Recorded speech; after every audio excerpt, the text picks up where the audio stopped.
সংসদ নেতা, গণমানুষের নেতা, দুটি বন্ধুপ্রতিম দেশ মালয়েশিয়া এবং ভারত সফরে গিয়েছেন এবং ফিরে এসে বিবৃতি দিয়েছেন যে বাজেটের বাস্তবায়ন শুরু হয়ে গিয়েছে। বাজেট সম্পর্কে আমার খুব ভালো ধারণা নাই। একটা জিনিস আমি খুব ভালো পারি, আপনি যেটা ভালো জানেন, যে মাইলর্ড বলতে খুব ভালো পারি।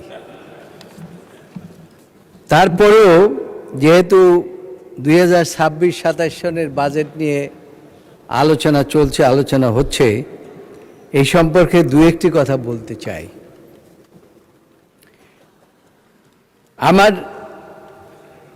ডান পাশের বন্ধুদের বক্তব্য শুনেছি, আমার পাশের সকলের বক্তব্য শুনেছি এবং প্রত্যেকে তাদের নিজ নিজ অবস্থান থেকে তাদের যুক্তি উপস্থাপন করেছেন। কেউ বলেছেন 9,38,000 কোটি টাকার বাজেট, এটা খুব বড় বাজেট হয়ে গেছে, এটা বাস্তবায়ন সম্ভব নয়। মাননীয় স্পিকার, আমি আপনাকে বলতে চাই, এই বাজেট বাস্তবায়ন শুরু হয়ে গেছে তখনই যখন আমাদের মাননীয় প্রধানমন্ত্রী, সংসদ নেতা, গণমানুষের নেতা যখন দুটি বন্ধুপ্রতিম দেশ মালয়েশিয়া এবং ভারত সফরে গিয়েছেন এবং ফিরে এসে বিবৃতি দিয়েছেন। মালয়েশিয়া এবং চায়না,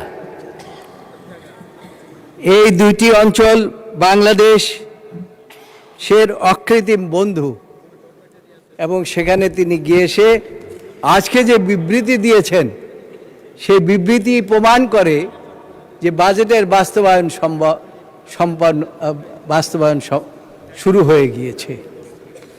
আমাদের অর্থমন্ত্রী বাজেট দেওয়ার পূর্বে সর্বশ্রেণী পেশার মানুষ একটা ভীত সন্ত্রস্ত অবস্থার মধ্যে ছিল। তাদের ধারণা ছিল গত 54 বছর যেভাবে বাজেট হয়েছে, এইবারও বোধহয় সেই রকমই বাজেট হবে। কিন্তু আমাদের মধ্যে একটা শঙ্কা ছিল, কিন্তু শঙ্কাটা কেটে গেল যখন বাজেট আমরা বক্তৃতা শুনলাম এবং বাজেটে দেখলাম যে মাননীয় অর্থমন্ত্রী এবং আমাদের মাননীয় প্রধানমন্ত্রী এই বাজেটে এমন কোনো দিক নাই যে দিকগুলো আলোচনা করেন নাই।